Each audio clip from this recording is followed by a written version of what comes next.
Good morning, and welcome to your early morning intuitive guidance for this very windy Sunday. We were supposed to get a little snow, but we didn't, which I am grateful for. But the wind, yeah, it's pretty busy. And those leaves that people haven't raked up are blowing around. So, I hope you're off to a good start on this fine Sunday. And we'll give it a minute for people to pop on. Excuse me, I got a frog in my throat today. Forgot to put earrings on too. Off to a rousing good start here. This morning at 7 a.m. Central Time, we will be starting our book club on Atul Gawande's Being Mortal. And for those of you who are joining me, you should already have the Zoom link. I will attempt to remember to send it out again, but I think it's been sent out 2 or 3 times already. So hopefully everybody has it and is ready. And I pre-sent the questions too, so that you had some time to think about them and make some decisions on your answers to those questions. So a lot of times when a very popular book, good morning Abigail, glad you're here, welcome. When a popular book has study questions, I read the study questions and wonder who hires these people, because the questions oftentimes are obscure. They're not relevant to the main points of the book. They certainly aren't what I want to be talking about. So I like to make my own questions. And one of us suggested using AI to make the questions, and I thought, yeah, I'd rather exercise my brain power and keep things ticking up there. This was a good opportunity. So yes, at 7 a.m. Central Time, we will be commencing with our book club, which I'm really excited about. Looking forward to hearing people's answers to some of the questions that I've posed. But for early morning intuitive guidance, what we have this morning is a chapter from Outrageous Openness, Letting the Divine Take the Lead. Good morning, Gwen. Glad you're here. Welcome, welcome. And this particular chapter dovetails beautifully with our invoking divine right timing and divine right order, as do many of the chapters in the book. But this is one we haven't shared in a long time, or I don't recall the last time we shared it. For those of you who have the book, the page number in my book, and I know some books are numbered differently, is 151.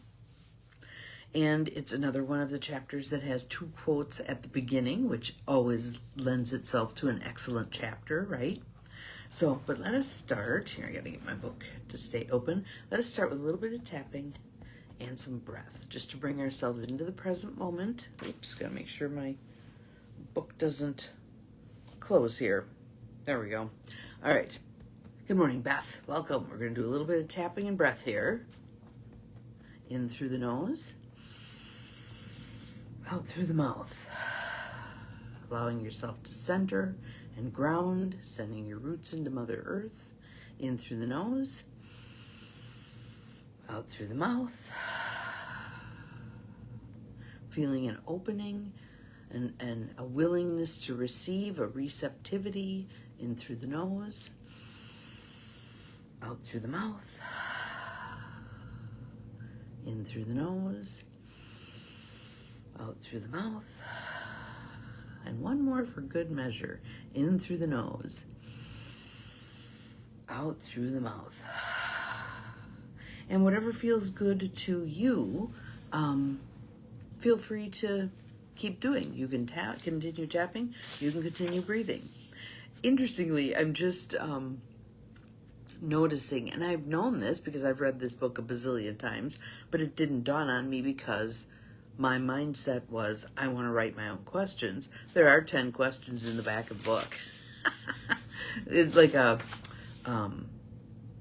readers of the book have submitted questions and Tosha answered them. So, yes. But our chapter for today, 2 from the God Annals. 2 from the God Annals. And the first is a Chinese proverb, first quote. You may wear out your iron-soled shoes, searching for what arrives without effort when the time is right. How's that for a quote about divine right timing and divine right order? You may wear out your iron-soled shoes, searching for what arrives without effort when the time is right. And the second one is from Muriel Rukeyser. The world isn't made up of atoms, it's made up of stories. The world isn't made up of atoms, it's made up of stories. So, here's our first story. My former neighbor Amy desperately needed a new vehicle.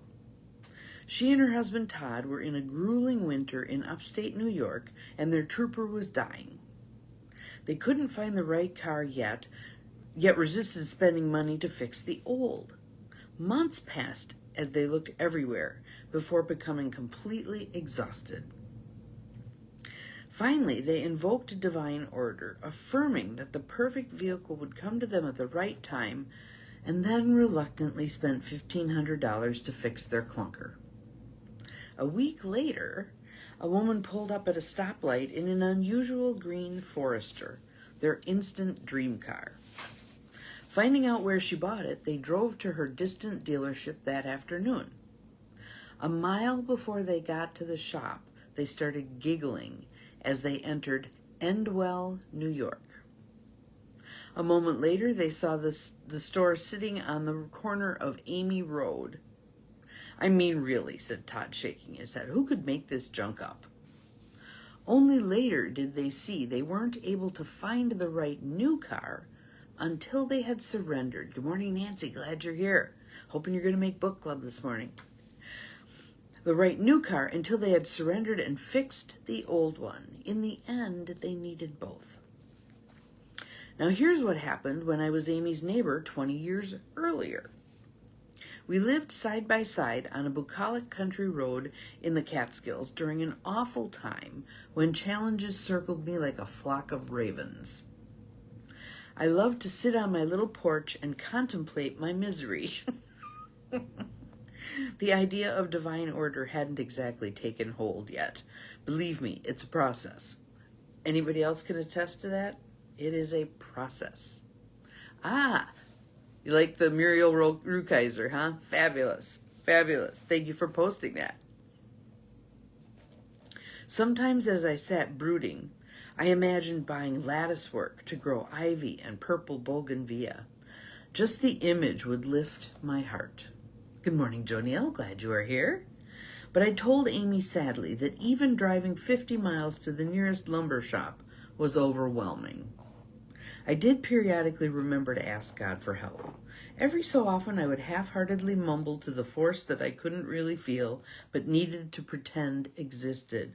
Okay, I'm totally lost. Any sign I'm not alone will do right now. Please?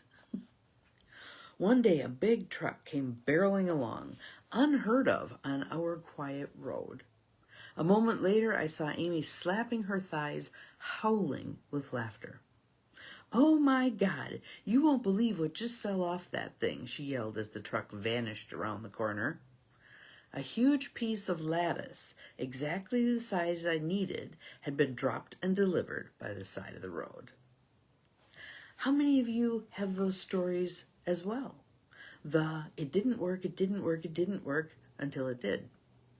I kept asking and asking and asking and searching and trying to force and make stuff happen and blah, blah, blah. And then all of a sudden it just unfolded very easily, very simply. So that's our guidance for today, that we need to, and boy, I'm continuing to need that because I'm the cram the square peg in the round hole girl. When it's meant to unfold, people, places, and things will fall into place to make it a reality. Give it the time, give it the breath, open up the sacred space for it. You don't have to do much more than that. When cues come your way, heed them. When steps are shown to you, take them. But you don't have to keep banging on the door, yelling, I need it open, I need it open. No, that's not how it works. So, Let's practice our divine right timing and our divine right order today, shall we? Just got a little nudge from the universe like, hey, revisit this. We sent you the card or the chapter in the book. We had you read it. Now let's practice our mantras related to divine right timing and divine right order. Call and response. Today the divine will show me the way. I'm open to all signs and messages. The perfect steps are already picked, and I am guided to them.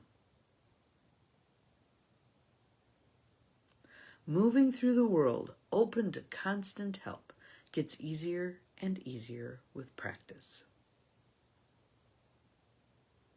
Yay! Got to do that celebrate thing. Celebrating's important. So, again, our focus for today is divine right timing and divine right order. The universe wants us to review that. Tosha wants us to review that. I want us to review that. So let's get on board with just kind of noticing divine right timing and divine right order in our lives today. Have an awesome Sunday. Many of you I will see shortly. 7 a.m. our book club, Atul Gawande, Being Mortal, and looking forward to discussing that with you. See you again tomorrow. Remember, you're capable of far more than you think you are. Bye-bye.